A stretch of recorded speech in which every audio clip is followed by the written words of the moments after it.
asuransi konvensional dulu ya. Untuk produk-produk yang tradisional, bukan unit link, kalau terjadi tidak bayar ditentukan dalam jangka waktu tertentu, maka bisa dikatakan lapse atau putus secara otomatis gitu. Tetapi kalau di syariah itu tidak. Pada saat jadi tidak ada namanya premi hangus. Pada saat yang nasabah itu mau mencairkan kembali dana yang sudah dibayarkan, maka akan dibayarkan setelah dipotong dengan biaya-biaya. Seperti itu. Jadi tidak ada kita memungut dari premi yang hangus. Itu di syariah. Keuntungannya di asuransi syariah seperti itu. Oke. Begitu. Pertanyaan selanjutnya tadi Bu Ani, kalau di asuransi konvensional ini kan ada macam-macam ya Bu Ani, ada asuransi kesehatan, asuransi kecelakaan, asuransi jiwa. Nah, asuransi syariah ini apakah hanya untuk kesehatan saja atau mungkin ada untuk yang lainnya? Misalnya buat pendidikan itu ada juga nggak sih Bu Ani? Jadi asuransi itu baik konvensional maupun syariah ada dua ya istilahnya, asuransi yang tradisional yang tidak memiliki investasi.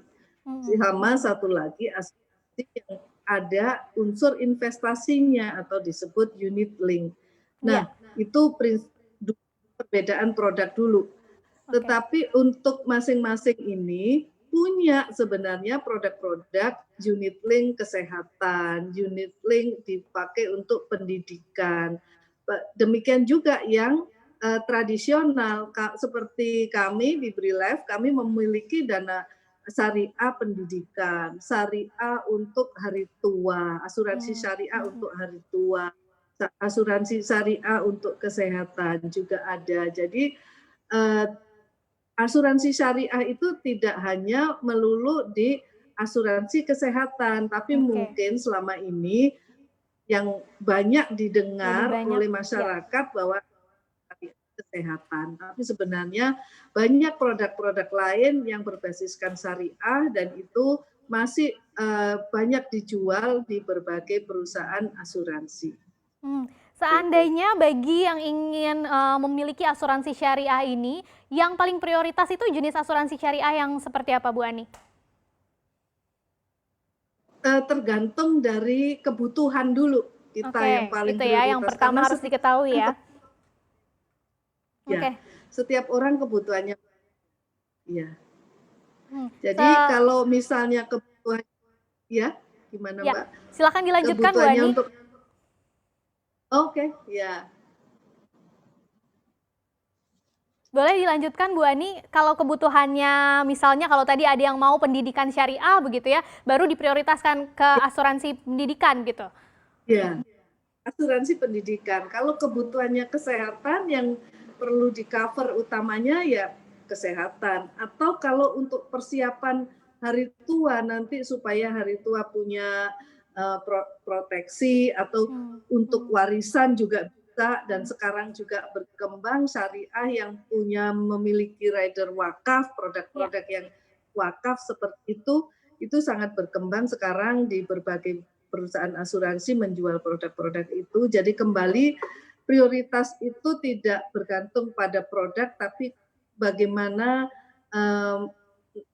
nasabah atau masyarakat mengidentifikasi kebutuhannya, itulah yang harus diprioritaskan untuk dibeli.